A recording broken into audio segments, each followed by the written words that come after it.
Hi everybody, welcome to the all-new JT Squared. I'm JT, this is Fluffy. Say hi, Fluffy. Nope, cat's got her tongue.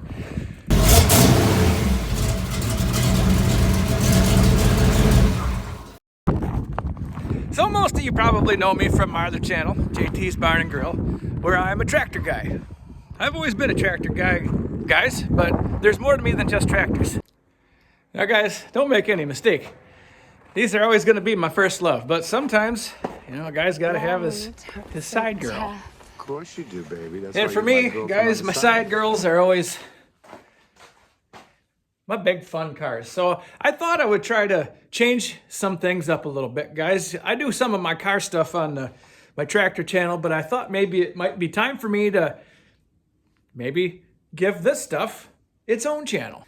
Over the years, friends, I've put together quite a few little, there's mini kit there. I've put together quite a few different vehicles, and I thought maybe it might be fun for me to share some of that with everybody in YouTube land. Now, guys, you might be asking yourself, well, JT, there's a whole bunch of car channels out there. Why don't you just stick to tractors? Because that's what you know. Well, that's fine. I'm going to stick to tractors. Make no mistake.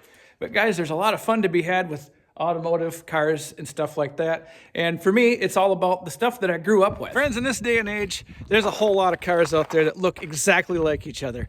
You walk into any parking lot and you look at your everyday Subaru, Ford Escape, Ford whatever, GMC, Terrain, Chevy Traverse.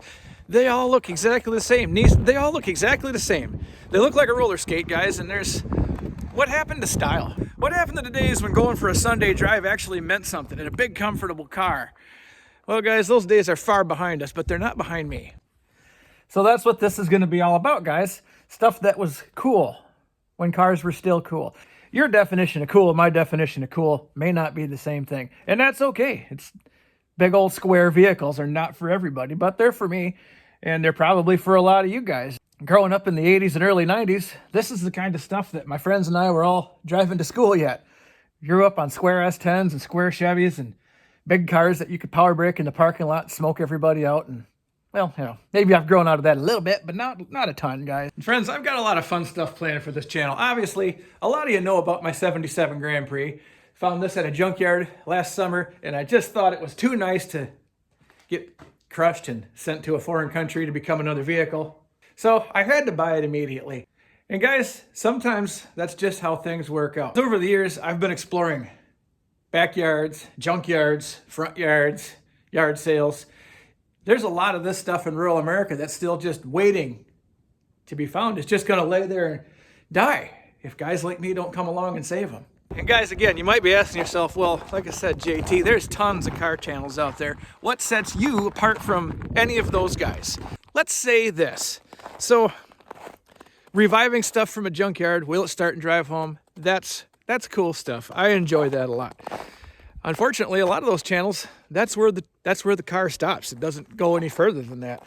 And that's kind of where I'm going to be a little bit different. I'm going to take them to the next level. I'm going to put a budget-friendly yet good paint job on it. I'm going to go through and fix the mechanical stuff on it. I'm going to drive this vehicle and enjoy it. That Grand Prix, she's going to get driven.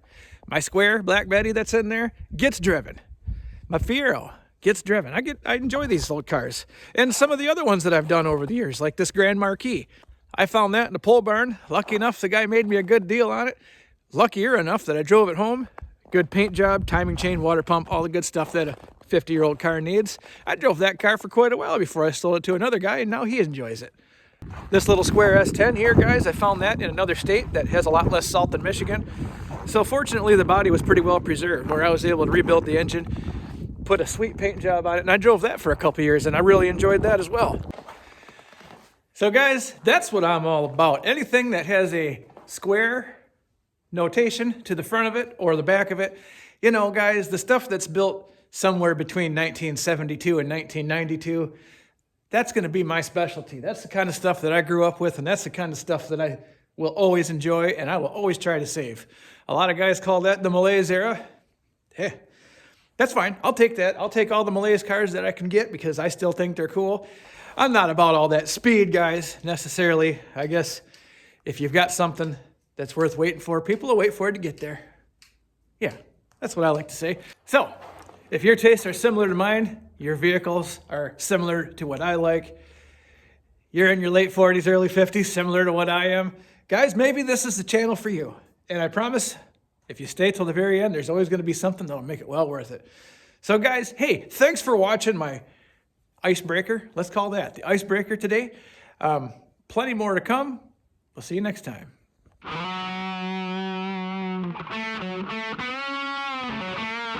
What the hell do men want? Square bodies.